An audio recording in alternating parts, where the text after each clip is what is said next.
Bismillah. Assalamualaikum warahmatullahi wabarakatuh.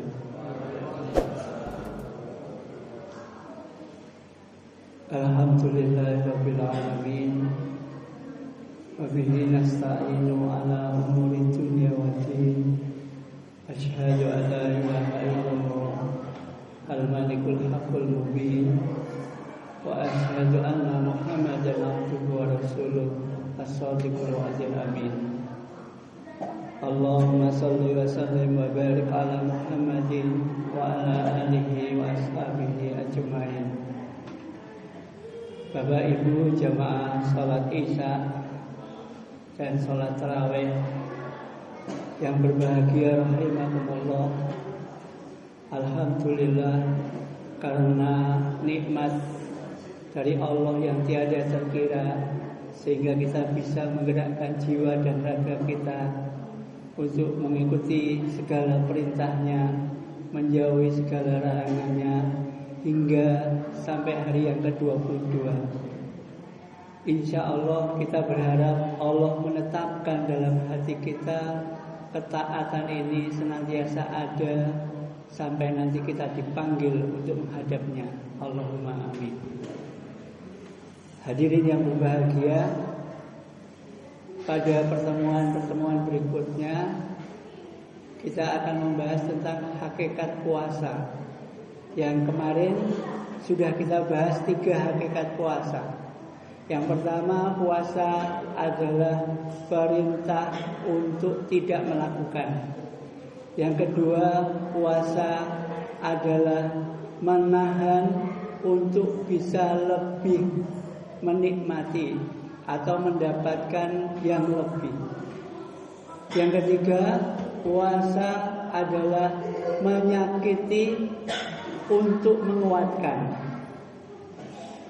Kita sudah tahu bahwa kalau kita di saat berpuasa menahan lapar, menahan haus, itu seolah-olah menyakiti, tetapi hakikatnya menguatkan jiwa dan raga kita. Nah, sekarang kita akan bahas hakikat yang keempat, yaitu mengubah dari manusia menjadi hamba. Kita sebagai manusia sangat beruntung, bahkan kita ini menjadi manusia yang dimuliakan karena kita diperintahkan, kita dilarang. Seandainya kita manusia didiamkan saja oleh Allah, pasti kita tidak akan bisa menjadi mulia. Kalau saya punya anak 2, yang satu senantiasa saya perintahkan, saya larang, yang satu saya biarkan saja, menurut Bapak Ibu, mana yang lebih saya sayangi? Tentu kita akan tahu bahwa kita lebih sayang, wujudnya adalah kita perintahkan dia, kita larang dia supaya tidak melakukan hal yang tidak baik. Perintah dan larangan ini adalah wujud kasih sayang Allah kepada kita, supaya kita menjadi seorang hamba yang taat.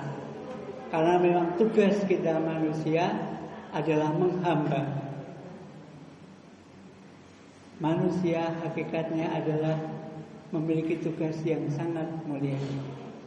Wa ma khalaqtul jinna wal insan illa liya'budun, untuk mengabdi, sebatas menjadi hamba. Tugas hamba adalah mentaati apa yang diperintahkan oleh tuannya dan menjauhi apa yang dilarang oleh tuannya. Bagaimana bisa kalau kita menghamba pada seseorang, kemudian kita diperintahkan kok tidak taat? Itu pasti tuannya akan menjadi marah, murka. Pantas kalau dia dimarahi, dimurkai. Apalagi kita menghamba kepada zat yang menguasai seluruh alam semesta, di langit, di bumi, dan di antara keduanya. Ini merupakan penghormatan bagi kita, sehingga puasa adalah wujud kasih sayang Allah kepada kita. Kita diperintahkan untuk menjadi manusia yang seutuhnya, yang bisa menahan dari segala sesuatu yang tidak pantas kita lakukan. Kita diperintahkan untuk melakukan sesuatu yang mengangkat derajat kita. Bagaimana kalau Allah tidak menurunkan syariah kepada kita? Pasti kita menjadi manusia-manusia yang tidak punya aturan, manusia yang mungkin membela hawa nafsunya sendiri.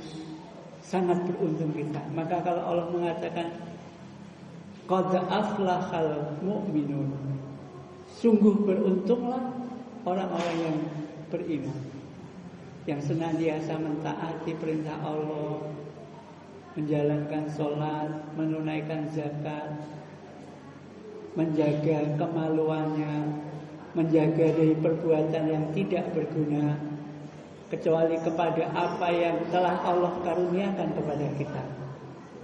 Ini luar biasa, Allah memberi kasih sayang kepada kita. Seandainya kita tidak diberi aturan seperti ini, boleh jadi, dan orang-orang yang tidak mentaatinya, bisa kita lihat akibatnya. Ada seorang ayah yang tega memperkosa anaknya. Ada seorang istri yang tega memotong kemaluan suaminya. Ini karena mungkin tidak mentaati apa yang diperintahkan Allah dan menjauhi apa yang dilarang. Maka beruntung sekali kita orang-orang yang meyakini bahwa setiap apa yang diperintahkan Allah, apa yang dilarang Allah itu bukan untuk kepentingan Allah, tetapi untuk kepentingan kita. Sebagaimana kalau dokter memerintahkan kepada pasiennya. Saya pernah merasa cemburu kepada dokter ketika istri saya hamil. Ketika masuk ruang dokter, kebetulan dokternya laki-laki ya. Masuk ke ruang dokter, kemudian dokternya perintah, Bu dibuka ya bajunya, kita periksa gitu. Bu disuntik ya supaya sehat bayinya gitu. Tapi kalau itu yang merintahkan saya, belum tentu istri saya mau ya. Malam-malam Bu buka bajunya ya, wah bisa ya. Belum tentu mau dia ya. Tapi kalau dokter merintahkan mau disuntik, bahkan disuruh tidak makan yang tidak baik, nanti di rumah jangan makan es ya supaya bayinya tidak terlalu besar. Nanti di rumah makan vitamin yang banyak ya Bu. Apa yang diperintahkan, apa yang dilarang oleh dokter itu bisa dilakukan dengan taat, karena dia yakin apa yang diperintahkan, apa yang dilarang bukan untuk kepentingan Pak Dokter, tapi kepentingan dirinya sendiri. Ini tawakal yang sudah bagus sebenarnya, tapi perlu kita tingkatkan. Tawakalnya hanya sekedar pasien kepada dokter. Kalau kita selaku orang mukmin, tawakalnya harus totalitas. Digambarkan oleh seorang ulama sebagaimana jenazah kepada perawatnya. Kalau kita tahu ada jenazah, menurut beberapa riwayat, jenazah itu tahu siapa yang memandikan, siapa yang mengafani, siapa yang memberangkatkan ke dalam kuburan, ke makamnya. Bahkan dia tahu siapa yang menurunkannya ke liang lahat. Sebenarnya dia ingin diperlakukan yang baik, maka sunnahnya Nabi pun memperlakukan jenazah itu sebagaimana dia masih hidup.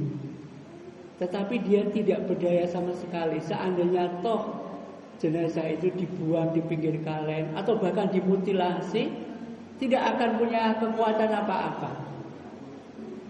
Pasrahnya sudah dia mempunyai keinginan yang luar biasa, masih ingin diperlakukan sebaik-baiknya, tetapi dia merasa tidak berdaya sama sekali.